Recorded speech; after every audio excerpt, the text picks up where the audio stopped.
जय हिंद दोस्तों, स्वागत है आपके अपने YouTube चैनल शिवम यादव गुरुकुल में। आज हम लोग सीखने वाले हैं सार्वगुणनखंड के बारे में। बाबा अगर आप लोग नहीं जानते हैं सार्वगुणनखंड तो आप लोग को इस वीडियो को पूरा देखेगा तो आप इस सार्वगुणनखंड को आसानी तरीका से बनाने के लिए सीख जाइएगा। और ऐसे सवाल जो होते हैं स्टूडेंट 90% गलत करके ही चले जाते हैं। सार्वगुणनखंड आखिर होता क्या है? सबसे पहले हम लोग सीखेंगे गुणनखंड आखिर कहते किसको है बाबा। तो गुणनखंड हम उस चीज को कहते हैं बाबा जिसके बारे में हम लोग कक्षा 4 में ही पढ़ चुके थे।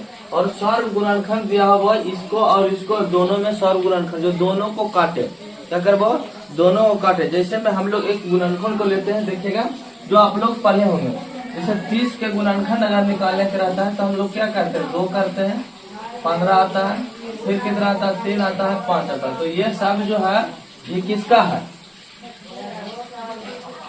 तो ये जो है सब 30 का गुणनखंड है। उसी प्रकार की 12x और 36 का भी गुणनखंड हमें चाहिए। 12x प्लस 12x और 36 का गुणनखंड चाहिए जो दोनों में मिले और दोनों को पूरी तरीका से विभाजित करे। चलिए इसको हम मिटा देते हैं बाबा। गुणनखंड जो होगा अगर 2 संख्या आ जाए तो हम उसी संख्या को गुणनखंड लेंगे कि जो दोनों संख्या में हो। क्या हो वो? दोनों संख्या हो। जैसे देखेगा पहला क्वेश्चन को हम लोग देखेंगे 12x है और यहाँ देखेगा 36 है, 2 को है तो हम x को हटा दें। क्या करेंगे, जब अगर सार्वगुणनखंड बोले तो उस x को हटा देंगे और यहाँ पे इसका गुणनखंड लिख देंगे 2 गुना 3। देखेगा 2 दूना 4 गुना 3 होगा तो 2 दूना 4 या 12। जैसे 12 के हम अगर गुणनखंड करना चाहेंगे तो इधर से 6 होगा, फिर 2 होगा, 3। इसी प्रकार ना हुआ बाबा। तो अब इसमें इस तरीका से लिखे चलिएगा। देखिएगा फिर 36 का करेंगे बाबा। 36 को करते हैं तो देखिए 2 तो होगा 18 दूनी 36, फिर 2 से लेंगे 9 दूना 18, फिर 3 से लेंगे 3 या 9 हो जाएगा। इसका मतलब 2 होगा और 3 गुने 3 होगा, इतना हो गया। अब इसका सार्वगुणनखंड दोनों में कौन सा मिल रहा है, करा कौन कौन से संख्या ऐसे हैं जो दोनों में मिलते हैं उसी को हम लिखेंगे क्योंकि सार्वगुणनखंड उसी को कहते हैं बाबा। तो देखिएगा यहाँ पे 2 मिल रहा है, यहाँ भी 2 मिल रहा है और 1 और 3 मिल रहा है। इसका मतलब ये 3 नहीं मिल रहा। तो हम यहाँ इसका सार्वगुणनखंड जो लिखेंगे पहला आंसर लिख करके, आंसर दे करके 2 गुना 3 बराबर 12। 12 ऐसी संख्या है बाबा जो दोनों संख्या को पूर्णतः विभाज्य कर देता है। क्या करता है? दोनों संख्या को पूर्णतः कर देता है। यही हो जाएगा इसका आंसर बाबा। इसका दोनों का इसका आंसर जो होगा 12 हो जाएगा। चलेंगे हम लोग देखेंगे दूसरा क्वेश्चन को। दूसरा क्वेश्चन क्या कह रहा है, कह रहा 14pq और 28p² और q² को हमें निकालना है। तो हम भी उसी प्रकार से करेंगे वो। जैसे इसको हम सार्वगुणनखंड के रूप में बनाए हैं उसी प्रकार इसको भी सार्वगुणनखंड करेंगे।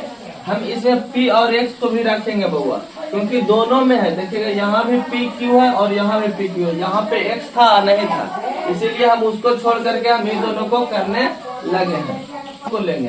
तो चलिए हम लोग 14 का सबसे पहले बनाते हैं क्या चीज, सार्वगुणनखंड बउआ। लाइटिंग चेंज हो रहा है, इसका कारण क्या है वो चलेगा। ये वाला आ गया, ये वाला अच्छे तरीका से दिखेगा वो।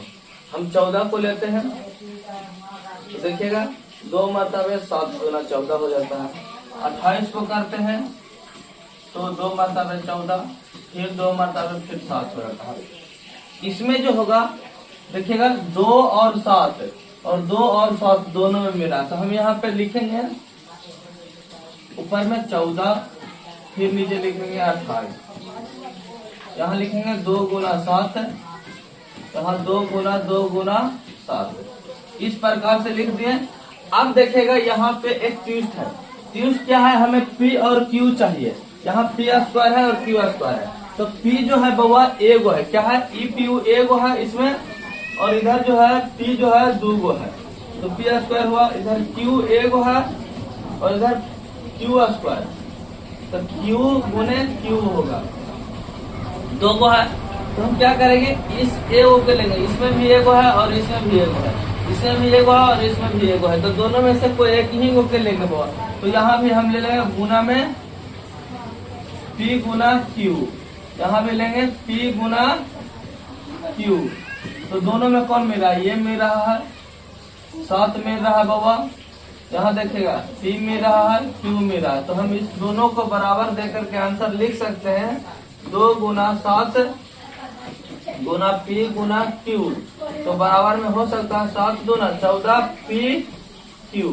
क्या होगा, 14 P Q। जो 14 होगा वो जो दोनों संख्याओं को पूर्णतः से विभाजित करेगा। बहुत ही आसान तरीका है बाबा आप लोगों को बनाने के लिए। अगर आप लोग सिंपल गुणनखंड को सीख चुके हैं तो ये वाला गुणनखंड बस आप लोग चर और अचर को मान के चलेगा और साइड में रखेगा।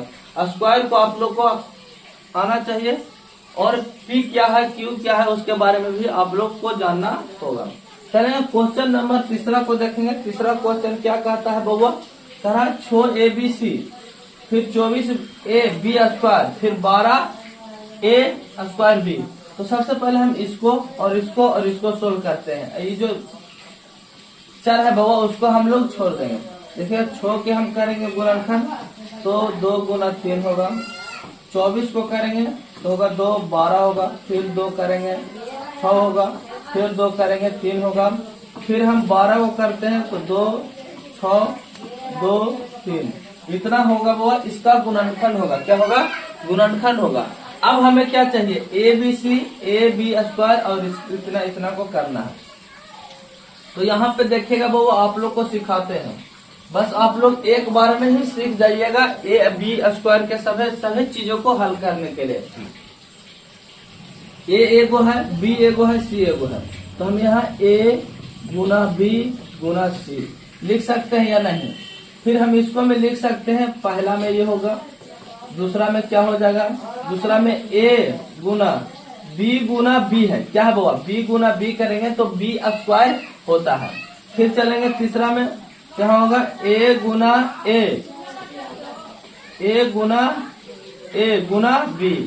तो अब इसको हम कैसे लिखेंगे बाबा, गुना B। तो जो 2 तीनों में मिलता है तो देखिएगा A तीनों में मिल रहा है, B तीनों में मिल रहा है कि नहीं, लेकिन ये CBA नहीं मिला। तो हम यहाँ पे ई सारा से मिलकर आया A गुना B। क्या आया, A गुना B। और यहाँ से क्या आया, तो यहाँ से 2 जो पहला में मिला वो वह 2 मिला। तो हम इसको बराबर देंगे और 2 लिख देंगे। फिर देखेंगे 3 मिला है तो हम गुने में 3 लिख देंगे। और इधर चलेंगे A गुना B, तो गुने में A गुना में B। तो यहाँ होगा 3 दूना 6 AB होगा। क्या होगा, 3 दूना 6 AB। जो 6 और AB होगा बाबा, और वो सभी इस सारा को काटेगा, बराबर भागों में विभक्त कर देगा, भागा उससे लग जाएगा। यही है सार्व गुणनखंड के बारे में बाबा। तो आप लोग सीख चुके होंगे। अगर आप लोग को समझ में आ गया होगा तो शेयर कीजिएगा और चैनल को सब्सक्राइब करना ना भूलिएगा।